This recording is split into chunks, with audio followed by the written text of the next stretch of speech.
Bon, merci beaucoup pour l'invitation. Donc, je répète, mon nom c'est Arnaud Bataille, je travaille au CIRAD dans l'UMR Ast.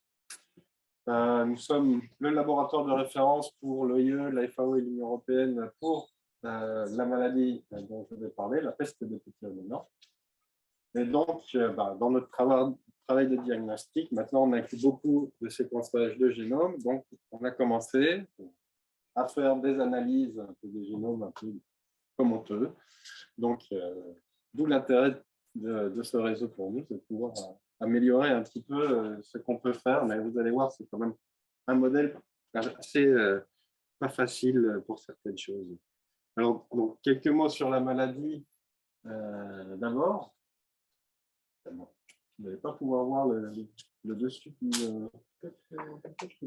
des slides.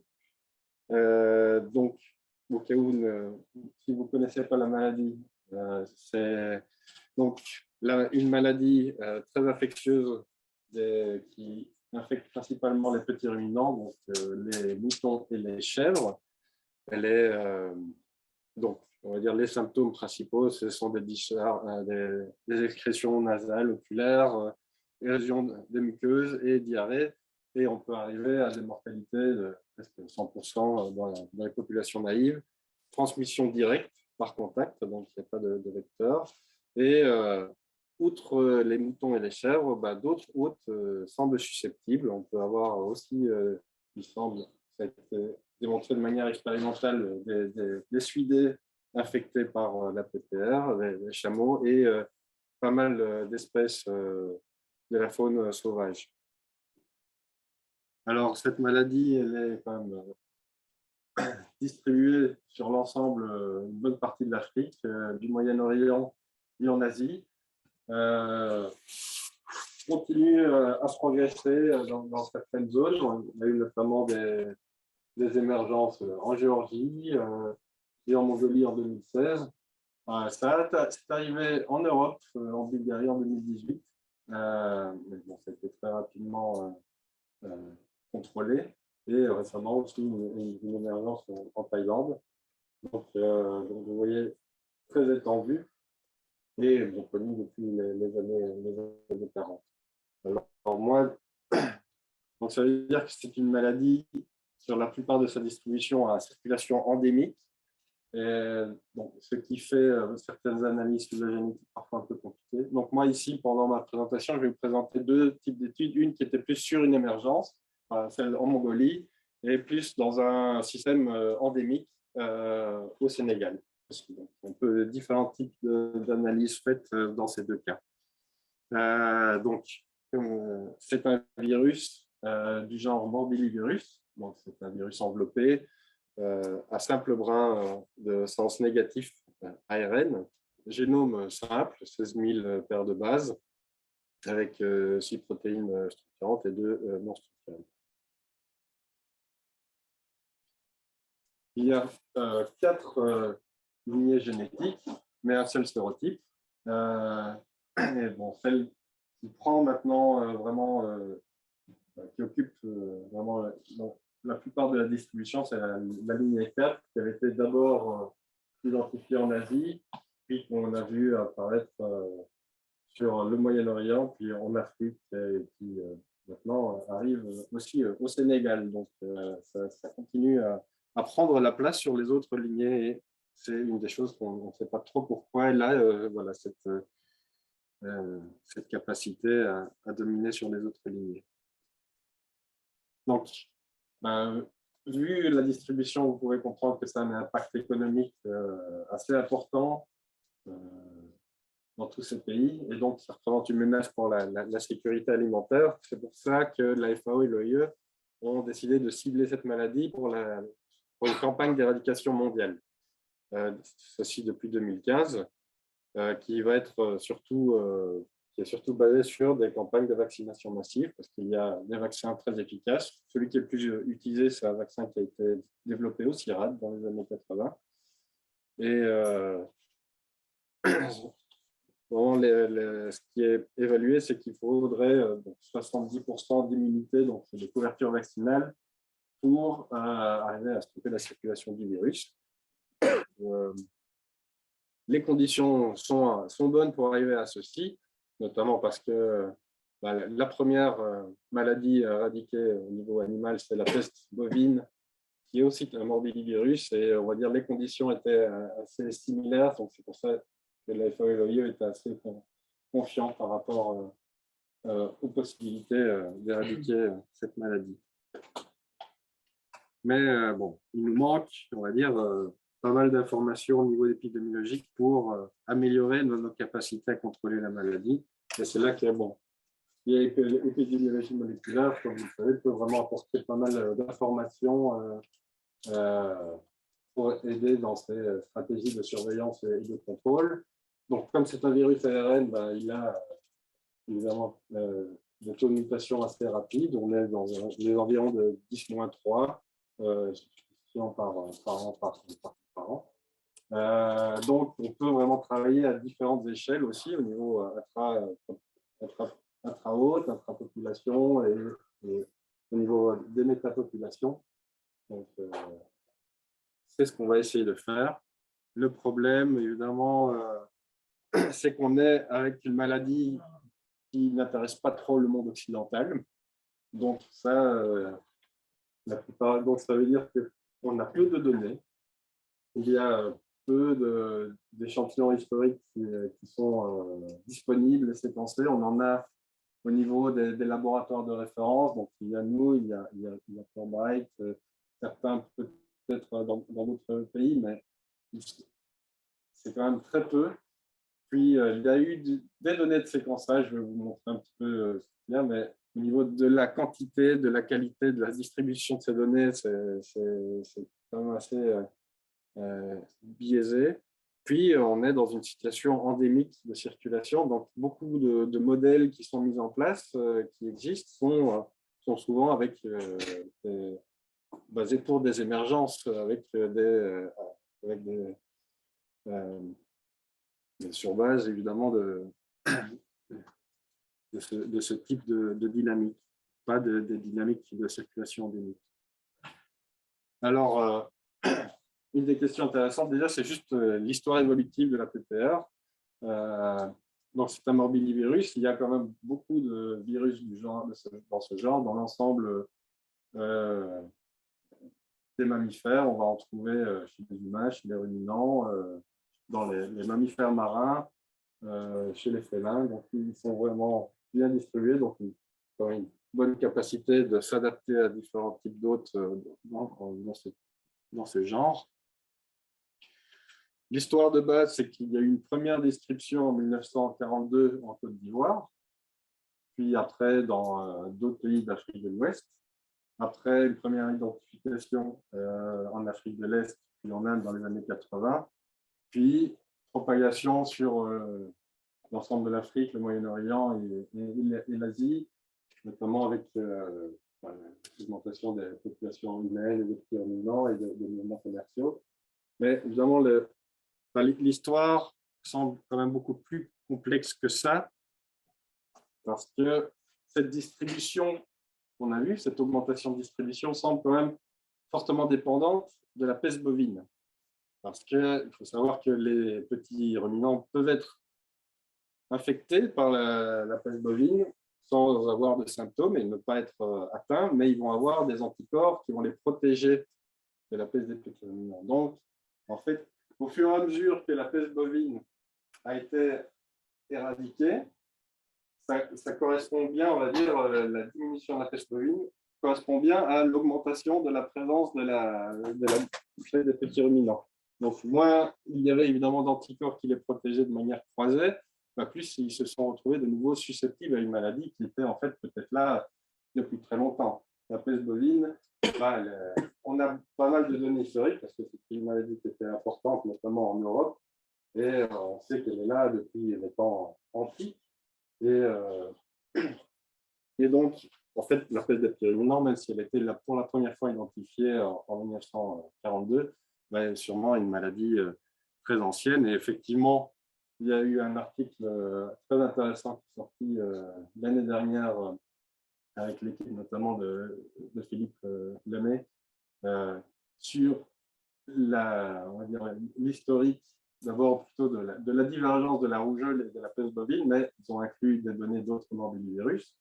Et on mettait, on va dire, l'émergence, la divergence de la peste bovine et de la rougeole par rapport à la pépère, encore plus en amont.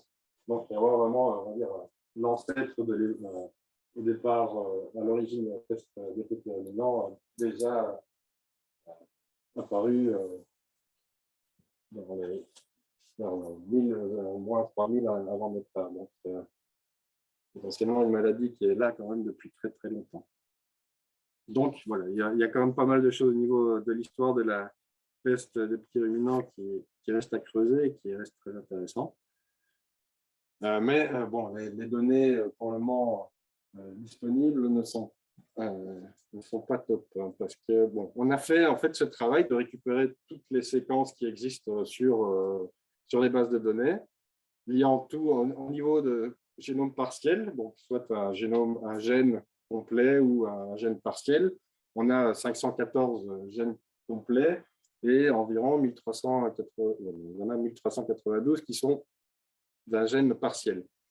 Mais certains peuvent être de mauvaise qualité, donc il va y avoir des trous qui devraient pas être là. On va trouver des codons stop, beaucoup de duplicats.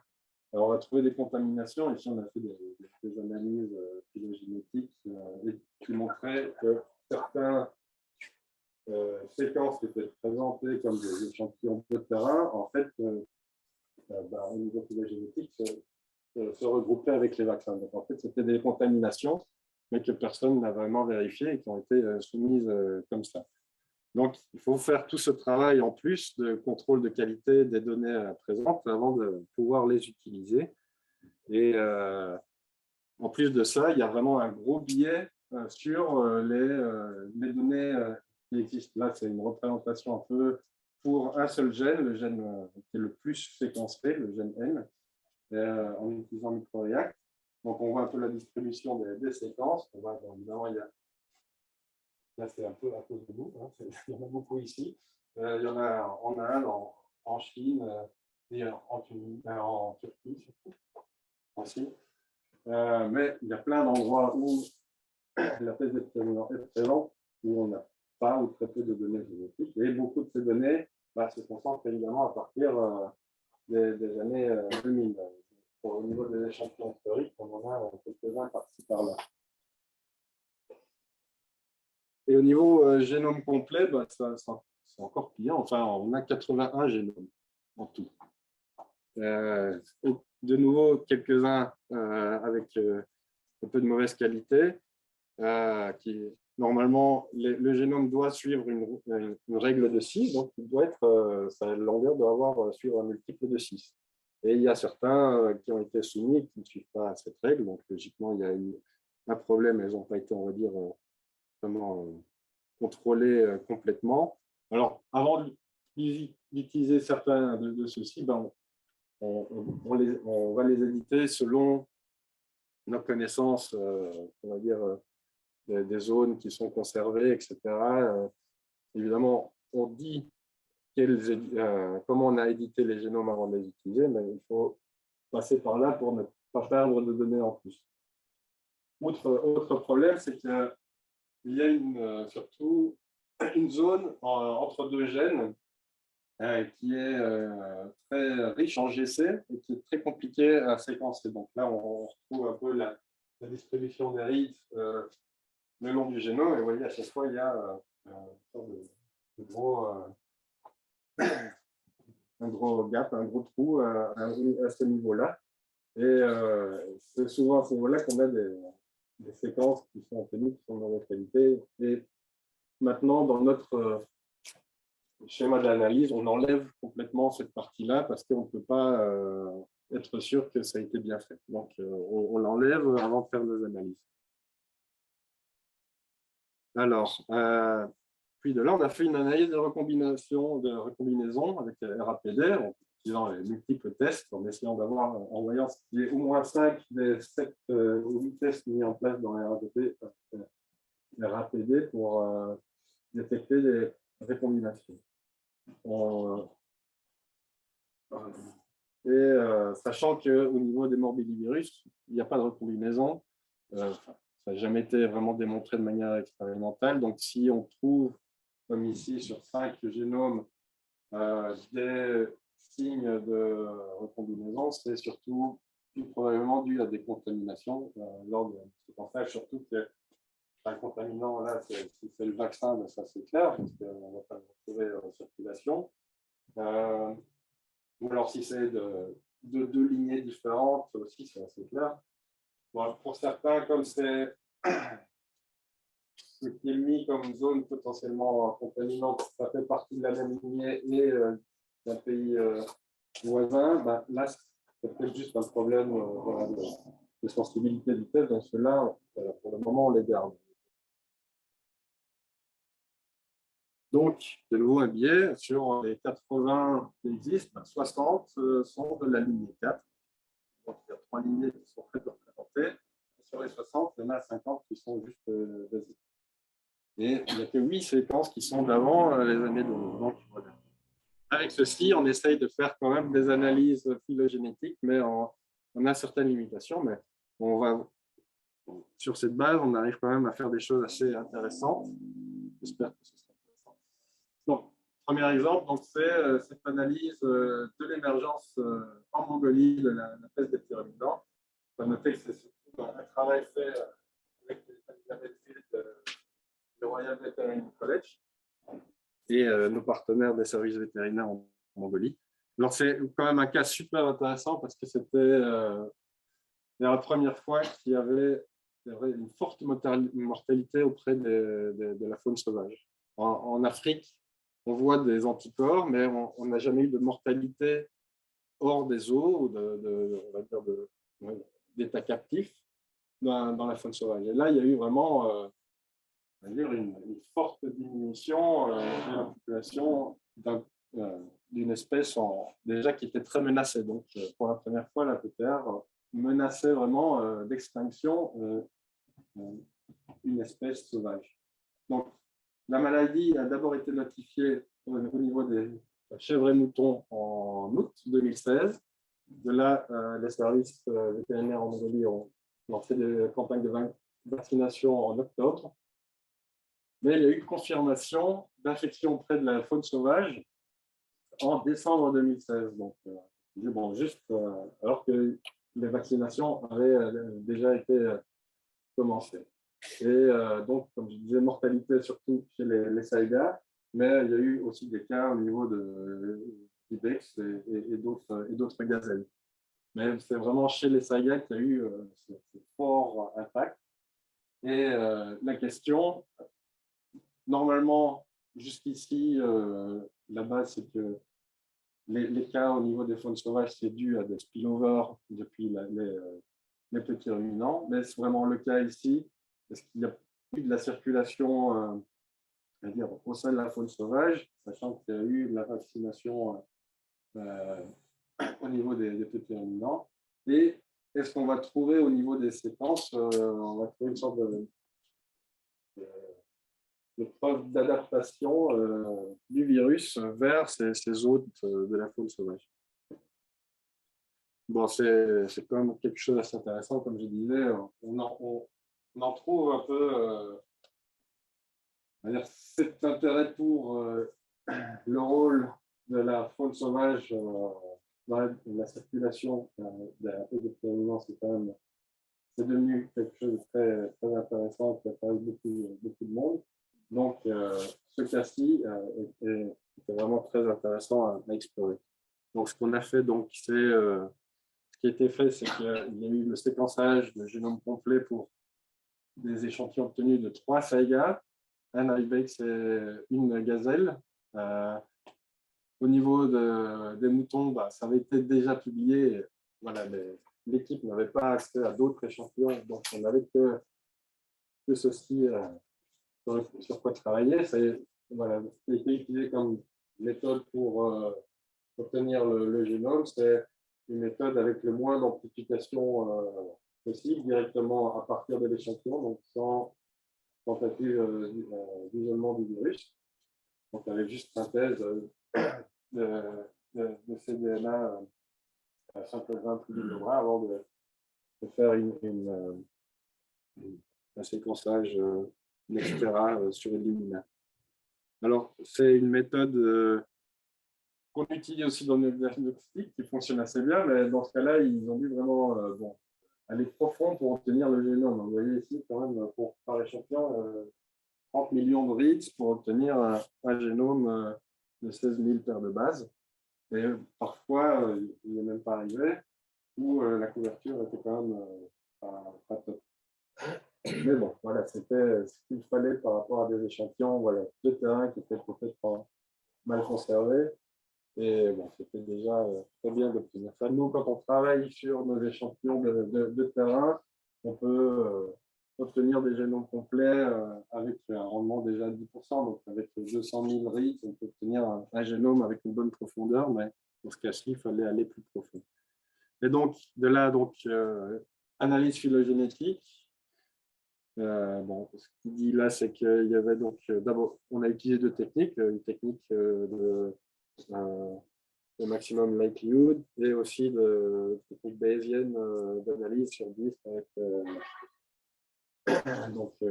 analyse temporelle, en mettant comme trait supplémentaire donc, les pays où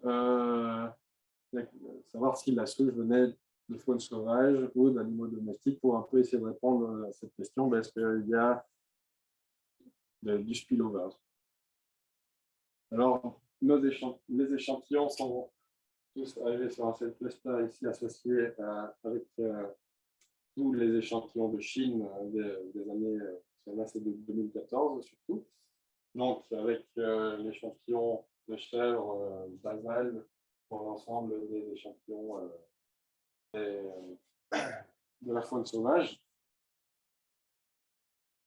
Alors, évidemment, ça, on ne peut pas vraiment, ça peut en sortir grand-chose. On a un seul génome de chèvre, donc ça ne veut pas dire qu'il n'y a eu qu'un seul événement de spillover, et on peut même pas dire, on ne peut pas même confirmer que c'est un spillover, mais bon, ça va, ça suggère plutôt effectivement transmission depuis les petits ruminants domestiques vers la faune sauvage. Alors, dans les analyses plutôt phylogéographiques, quelque chose d'intéressant qui était ressorti, c'est qu'on avait,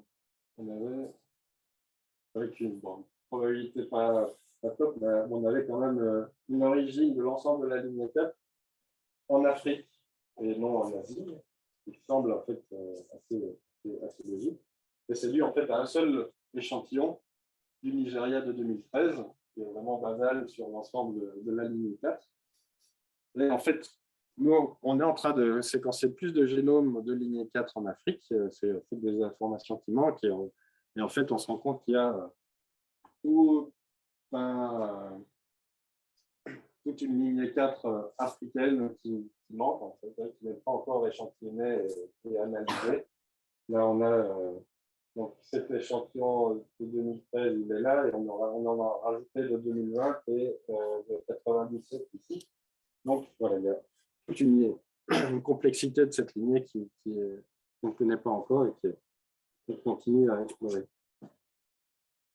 Au niveau des analyses de taux de mutation, donc on arrive bien à un taux de un peu moins de 10-3. Alors, ce qui était intéressant surtout, c'était d'avoir une estimation de l'émergence en Mongolie à partir des données qu'on avait. Et l'émergence était estimée donc à juin 2015 au plus tard, mars 2016. Alors qu'au niveau de la faune sauvage, on arrivait plutôt à mai 2016. Donc, bien avant, on va dire, la notification en décembre 2016. Donc, ça renforçait le fait que l'émergence en faune sauvage a eu lieu avant les campagnes de vaccination auprès des petits ruminants domestiques. Donc, ce qui explique que ce spillover a pu se faire alors que la vaccination a eu lieu. Elle a eu elle a lieu trop tard pour empêcher le spillover vers la faune sauvage. Donc, en utilisant spread 3, on a, on va dire, aussi des données qui tendent vers une émergence en Mongolie depuis la Chine, avec une bonne posterior probability. Sur Microreact, ça place les échantillons de manière géographique, phylogéographique, et on voit que les échantillons du nord-ouest de Chine sont ceux qui sont plus proches géographiquement, mais aussi phylogénétiquement de ceux de Mongolie. Donc, renforcer aussi cette idée de spillover au niveau des couloirs au niveau de l'Himalaya.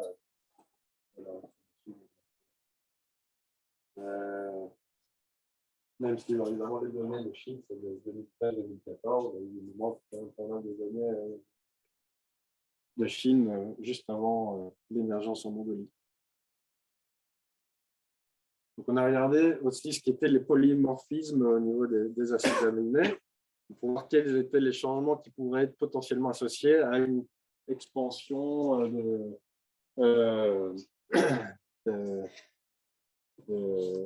du nombre, enfin, du type d'hôtes pour son adaptation, ou en tout cas sa capacité à affecter la faune sauvage en Asie.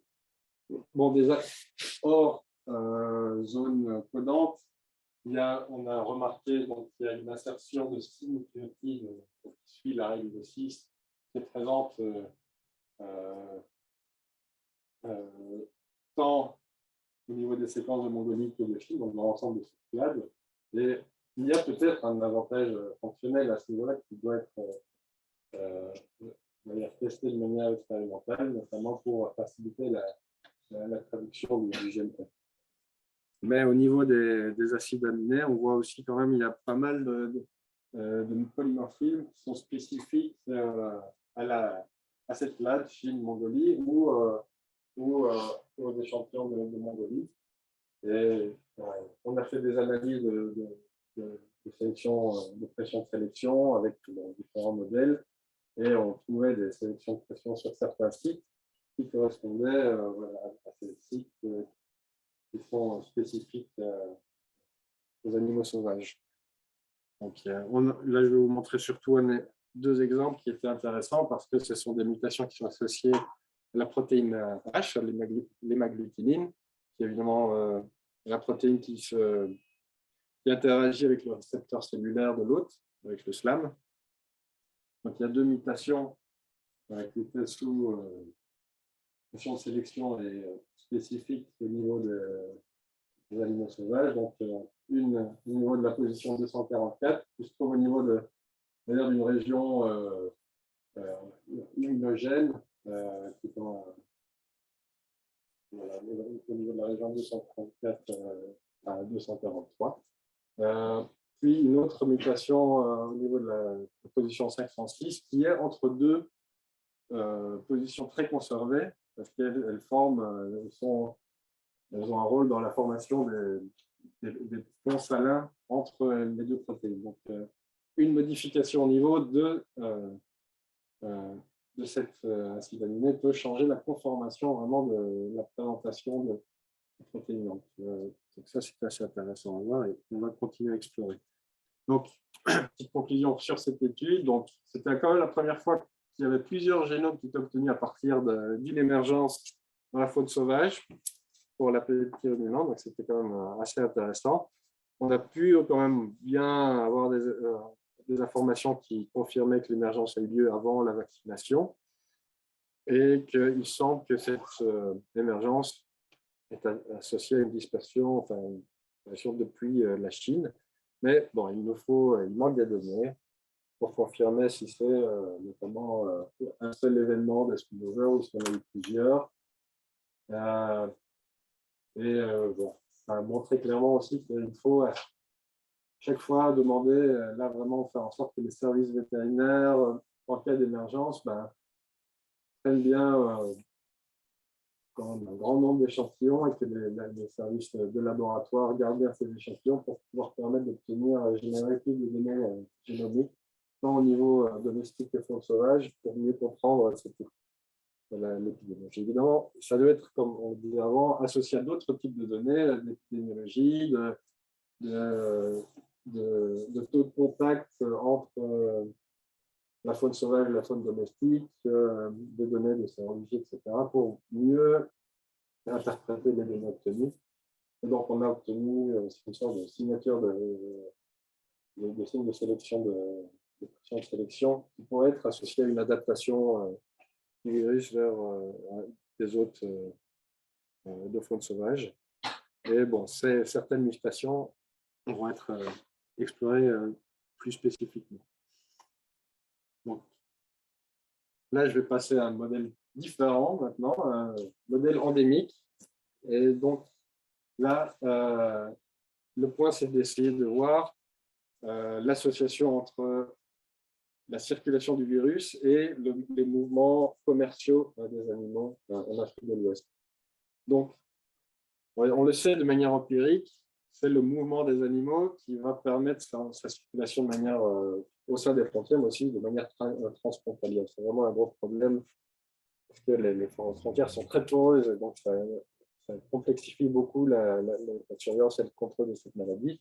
Mais on a peu d'évidence directe de l'importance de certaines routes commerciales ou certains mouvements ou certains marchés pour la dispersion du virus. Et donc là, ce qu'on a essayé de faire, c'est de combiner des données génétiques avec des données de réseau de mobilité animale pour essayer de mieux comprendre la dynamique de transmission en Afrique de l'Ouest. Alors, bon, moi, je faisais la partie génétique, et bon, la partie analyse de réseau, c'est mon collègue modélisateur spécialisé dans les analyses de réseau notamment, qui a travaillé sur cette partie et sur comment combiner les deux types de données.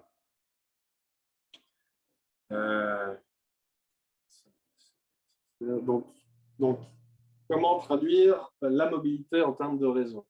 Donc, où on trouve les données? En bibliographie, en faisant des enquêtes sur les marchés, auprès des fermes, dans les industries, dans ou alors certains pays vont avoir des systèmes d'identification des animaux.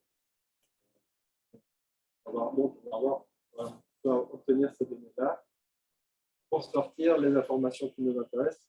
Les informations de base, c'est quelle est l'origine et la destination d'un animal, et ça dans l'échelle la plus fine possible.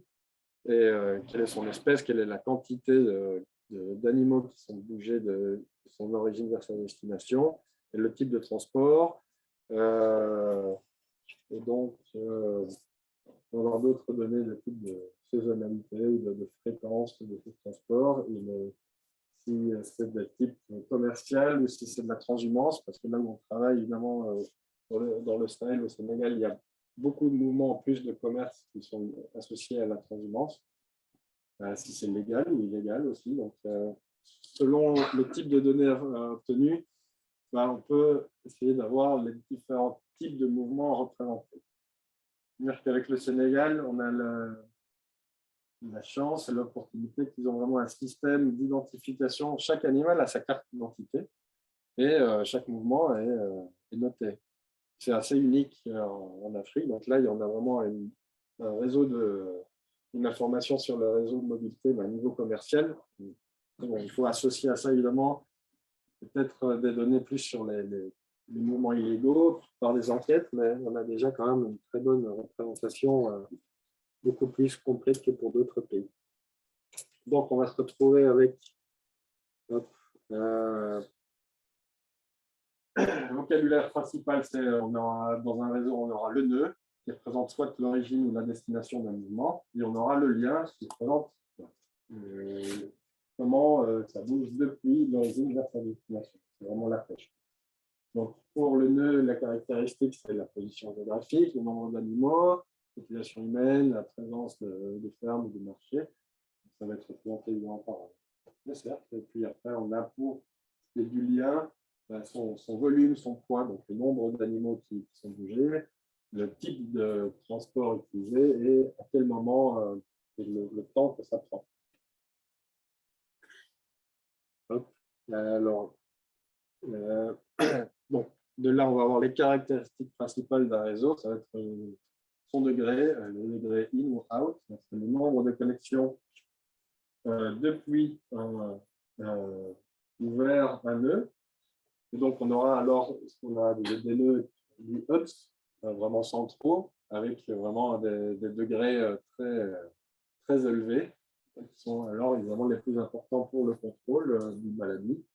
Et on va alors pouvoir calculer la distribution des degrés, le poids, donc in et out, donc pour le nombre d'animaux qui vont vers ou qui arrivent dans un nœud.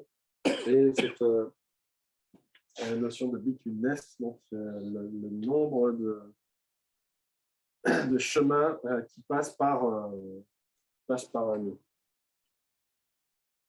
Donc, notre hypothèse, quand on essaye de combiner ce type de données de réseau avec la génétique, les données génétiques, c'est que, donc, comme on disait, la mobilité animale peut être interprétée sous forme d'un réseau, une carte, avec des nœuds qui interagissent.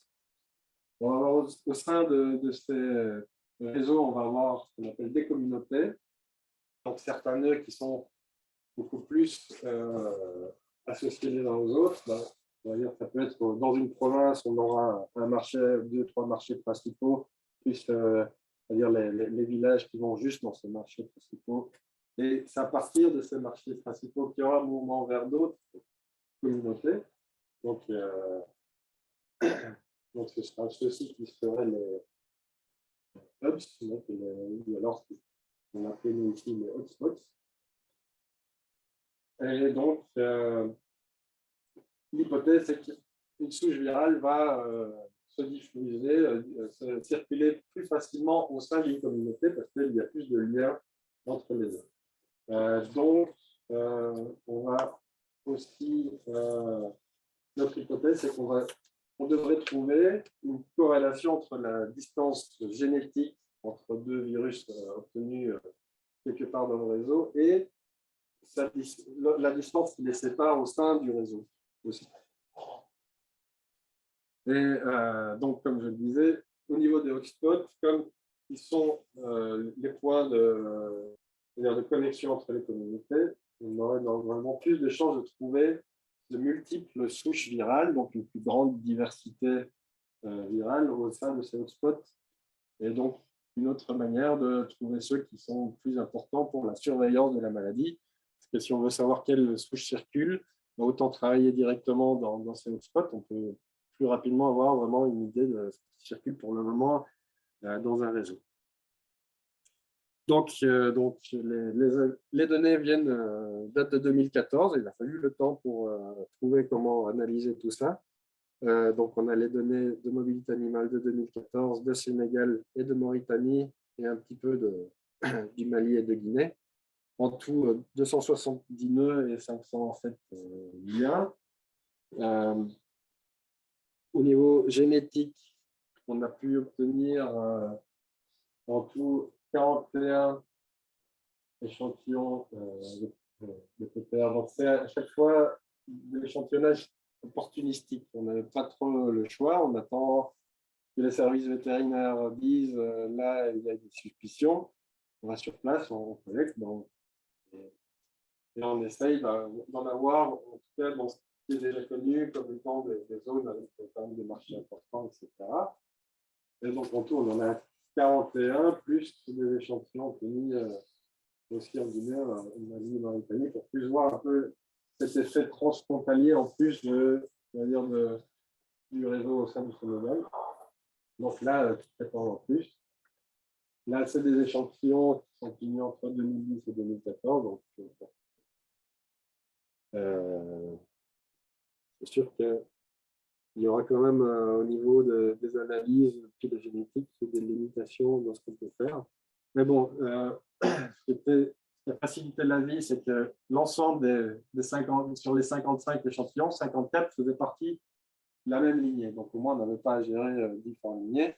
On a laissé tomber l'échantillon de lignée 1 et on s'est concentré sur l'ensemble des échantillons qui faisaient partie de la même lignée pour alors séquencer le gène complet, donc la séquence complète du gène N et H pour 41. Et pour 14, on a obtenu le génome complet. On en a profité pour aussi obtenir, pour faire le génome complet de souches historiques qu'on avait dans nos collections, pour lesquelles on savait déjà que c'était aussi de la lignée 2. Donc, ça allait être intéressant pour nous pour mieux comprendre aussi l'historique de la lignée 2. Donc, au niveau, c'est quand même déjà beaucoup d'additions intéressantes pour l'étude de la PPA.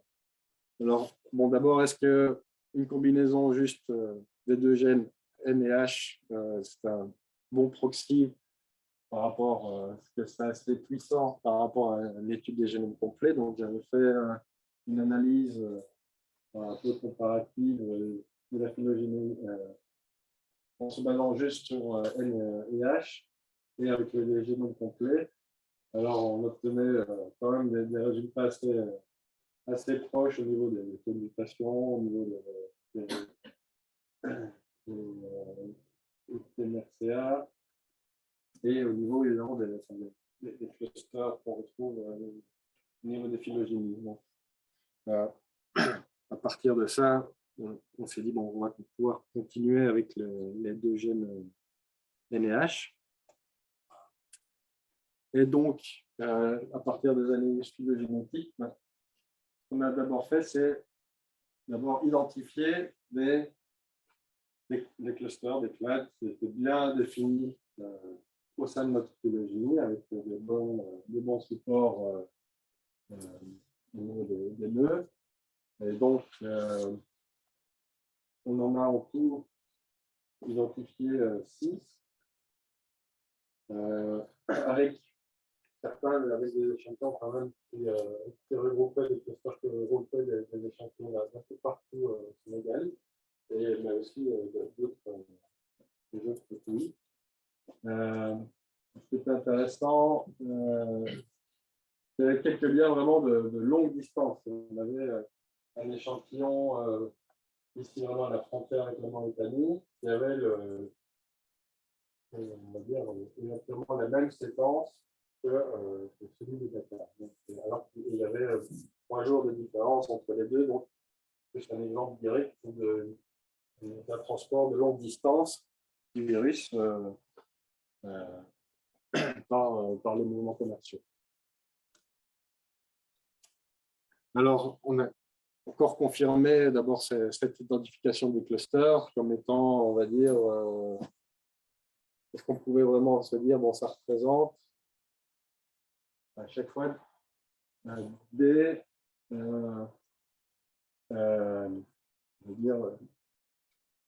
différents circulations, des réseaux de circulation du virus. Donc, on a pu confirmer ces clusters avec cluster Twitter, on a calculé la distance génétique par paire d'échantillons au sein d'un cluster contre cette même distance génétique pour 2 échantillons hors qui ont partie de différents clusters. On voyait quand même c'est significativement différent, donc assez de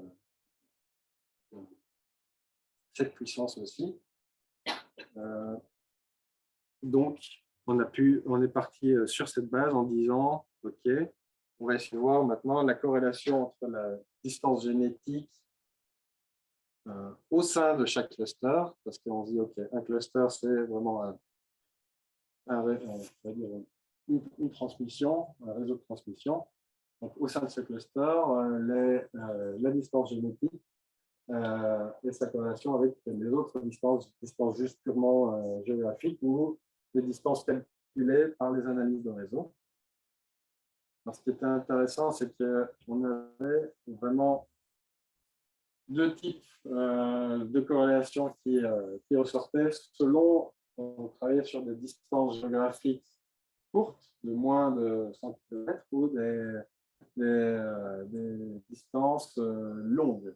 Donc, on avait vraiment de fortes corrélations plus avec la distance géographique quand on était sur des distances courtes, qui semble assez logique, parce que sur les distances courtes, ben, ce sont peut-être des petits marchés secondaires qui dépendent tous, c'est des mouvements locaux, on va dire, alors que quand on regarde sur des distances longues, ben là, c'est plus les distances de réseau qui ont une forte corrélation avec la distance génétique, parce que sur les distances longues, ben, ça ne peut être que par des transports routiers que ce genre de connexion se fait. Donc là, c'est plus vraiment les caractéristiques du réseau qui prennent le pas sur juste une pure distance géographique, isolation par distance.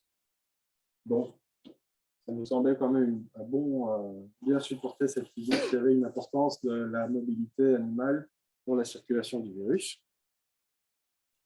Alors, on a fait des analyses plus complexes spatiales de la phylogénie, notamment si on voit au niveau des communautés. Donc ici, c'est une visualisation de la structure spatiale du réseau en représentant avec différentes couleurs les différentes communautés. Alors, les communautés ne sont pas tous vraiment toujours agglutinés. On va retrouver un peu de ça. Ça peut être assez logique si le réseau est bien étendu. Mais ce qui était intéressant, c'était donc il y avait une bonne corrélation entre l'appartenance d'une séquence à une clade et l'appartenance à la communauté. Donc, on va dire, on va retrouver dans une même communauté les mêmes clades. Et on a pu détecter quatre villages, 4 points, avec pour lesquels on avait des virus, des séquences de virus qui appartenaient à plus d'une clade. Et on s'est dit, bon, ça représente donc potentiellement nos hotspots, parce qu'il y a une grande diversité génétique dans ces zones-là. Alors, on a quand même beaucoup manqué de puissance au niveau génétique pour aller vraiment plus loin au niveau des hotspots, parce que la distribution de notre échantillonnage n'était vraiment pas bon. Mais on a quand même commencé à voir que ces hotspots pouvaient être associés à des facteurs de connectivité du réseau. Mais bon, il n'y avait rien de très significatif pour le moment, mais quand même assez intéressant pour explorer par la suite. Donc, on a quand même bien pu mettre en évidence un rôle, je pense, de la mobilité animale dans la transmission, la circulation de la PCR d'Afrique de l'Ouest. C'était quand même assez intéressant comme travail, et c'est de combiner les données génétiques avec les données de réseau. Je pense que quand il y a les bonnes données, ça peut vraiment aider à identifier les sites qui peuvent être importants pour l'émergence ou pour la dispersion d'un virus dans le réseau, notamment pour associer, pour cibler les sites qui doivent être utilisés dans les surveillances de la maladie. Donc, c'est vraiment améliorer notre capacité d'avoir des bonnes stratégies de surveillance et de contrôle. C'est peut-être un type d'analyse qui sera plus facile à mettre en place quand on est dans un système d'une émergence de maladie que dans un système endémique, évidemment, parce que là, on a dû vraiment se limiter à faire des clusters et à se dire, bon, ces clusters représentent voilà, des circulations en parallèle différentes de virus. Donc, on avait quand même beaucoup moins de puissance dans ce type de système. Évidemment, avec plus de données, on arrive à des choses plus intéressantes aussi. Donc, bon, pour nous, par rapport à la PPR, par rapport à la phylogénie, quelles sont les prochaines étapes. Ben, on va continuer à séquencer les génomes. On a, comme on est laboratoire de référence, on a quand même la possibilité de recevoir des échantillons d'un peu partout. On en reçoit, on en a dans nos frigos et on veut continuer à séquencer pour mieux comprendre la maladie. Je pense qu'il y a vraiment un travail maintenant au sein du réseau des services qui travaillent sur la PPR de faire attention à la qualité des séquences et à obtenir des données associées. Et on va travailler vraiment avec les laboratoires de référence pour communiquer là-dessus, pour vraiment pouvoir améliorer notre capacité à comprendre l'histoire, l'évolution du virus et son épidémiologie. Et donc, ce qui est très intéressant, notamment par rapport à continuer à cette analyse de combiner données génétiques et données mobilité, c'est qu'il y a depuis peu l'émergence au Sénégal de cette fameuse ligne 4, où alors on se retrouve plus dans un système un peu d'émergence, là, vraiment. Parce que je pense que c'est une seule événement d'émergence. Donc, on travaille pour le moment avec les services vétérinaires au Sénégal. Ils vont échantillonner un peu partout et on pourra peut-être alors suivre une propagation de cette lignée au sein du réseau et donc alors plus facilement voir quelle partie du réseau, quels facteurs, quelles caractéristiques du réseau sont plus importants pour la propagation. Donc, voilà, donc pour les remerciements, donc, il y a des personnes qui travaillent avec nous au laboratoire de référence, les collaborateurs du Royal Veterinary College et de Dr Bright, qui ont travaillé sur les différentes études ici présentées, et en Tanzanie avec le Wildlife Conservation Society, et évidemment tous les services vétérinaires qui travaillent de dingue là où on travaille. Merci beaucoup.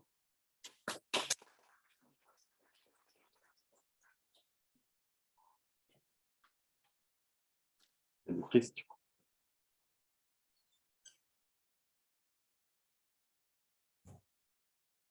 Alors, moi, je me posais la question justement, comment se passait la collaboration avec la communauté des autres scientifiques qui travaillent sur ce pathogène. Justement, tu disais au début, vous avez fait tout un travail de collection de données. Est-ce que c'est un truc qui va être amené à se développer? Typiquement, je suppose qu'il y aura de plus en plus de séquençage qui va être fait chez vous, mais aussi ailleurs. Est-ce que vous réfléchissez à des plateformes, des moyens de mettre ça en commun, je sais pas, comme NextStrain par exemple, des trucs c'est vrai que, pour partager les analyses aussi et permettre aux gens de placer leurs séquences rapidement dans un arbre, choses comme ça. on va dire qu'on n'est pas à l'étape NextStrain, mais bon, c'est vrai qu'on travaille là-dessus. Donc là, on lance un nouveau site web du réseau des laboratoires de référence OIE pour cette maladie. Et il y a une partie donnée de séquençage où on donne des guidelines un peu par rapport à la qualité des séquences, à quoi il faut faire attention. C'est de proposer des règles pour nommer les séquences aussi. Et on propose aussi déjà des bases de données propres qui sont déjà façonnées pour différents types d'analyses aussi. Et on va dire qu'on va faire un peu par nous-mêmes, essayer de manière annuelle d'été ça. Mais on va dire que c'est pas encore un système où les gens peuvent juste ajouter leurs séquences et il y a une analyse qui va se faire automatiquement. Donc, peut-être qu'on pourra évoluer vers ça. Il faudra évidemment avoir les ressources pour le faire, mais en tout cas, on va vers un meilleur échange et une meilleure qualité des données.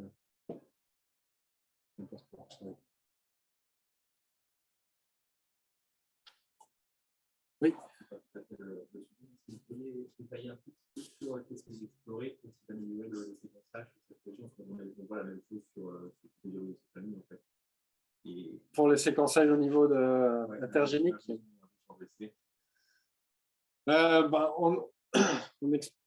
va dire qu'on exporte. Enfin, on a plusieurs techniques qui ont donné plus ou moins de bonnes des bons résultats. Parfois, à la fin, il faut juste faire un séquençage Sanger supplémentaire juste pour cette zone-là.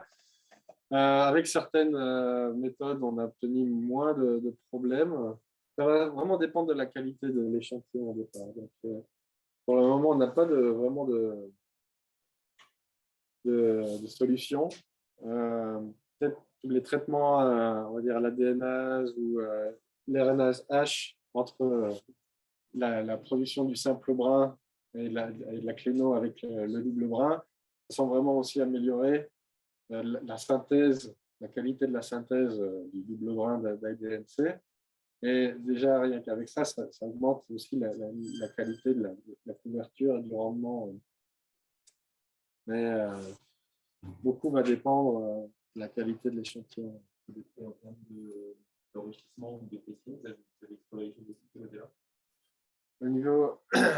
Oui, non, on va commencer, on va peut-être essayer d'explorer des choses. C'est vrai, peut-être de l'ultracentrifugation peut aider aussi. Alors, déplétion, c'est vrai que pour le moment, c'est intéressant parce qu'on a avec ce type de. On fait toujours du séquençage assez aléatoire en fait. Donc, on se retrouve avec beaucoup de données de l'hôte. On voit c'est beaucoup d'ADN mitochondrial par exemple. Peut-être qu'effectivement, on peut alors rajouter une étape pour essayer de dépléter spécifiquement en ADN mitochondrial. Ce n'est pas encore quelque chose qu'on a fait, mais c'est vrai que ce serait intéressant.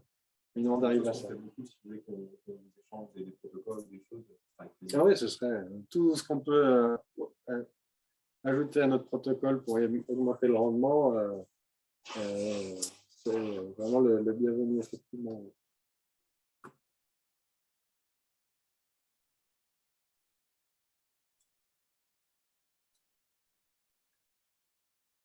Une question sur la perspective de la propagation de la lignée 4 au Sénégal. Est-ce que vous pensez qu'il va falloir étudier les différentes lignées en parallèle pour mieux comprendre en fait cette propagation, ou en fait vous allez seulement vous contraindre à ce qui se passe sur la lignée 4 et savoir au final ce qui se passe pour elle on va continuer. Ben là, ça va être, continuer à travailler de manière un peu opportuniste. Enfin, bon, il y a une partie de traçage un peu vraiment à partir du premier village où la lignée 4 a été obtenue, faire des enquêtes pour savoir d'où ça vient, où c'est parti après, pour vraiment essayer de suivre. On va se retrouver donc à échantillonner d'autres villages, mais on ne saura pas à l'avance si c'est de la lignée 4 ou une autre lignée. Donc, on va avoir de toute manière les informations sur ce qui était présent, ce qui est présent également dans la zone en même temps. Donc, mais bon, j'espère que, je pense qu'il y aura des enquêtes épidémiologiques associées à chaque fois pour savoir si ils ont eu des émergences auparavant, qu'est-ce qui a été fait, est-ce qu'il y a eu de la vaccination, etc. Donc, essayer d'avoir d'autres informations au niveau de chaque village pour essayer de voir s'il y a certains autres facteurs, outre une capacité répétitive ou d'infection plus haute de la lignée 4 qui fait que elle peut être transmise plus rapidement.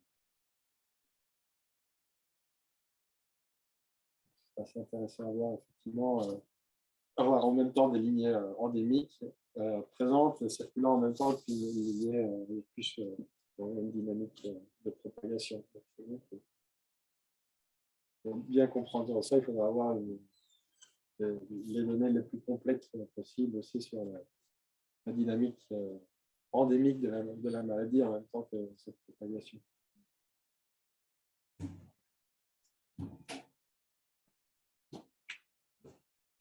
Bon, merci beaucoup.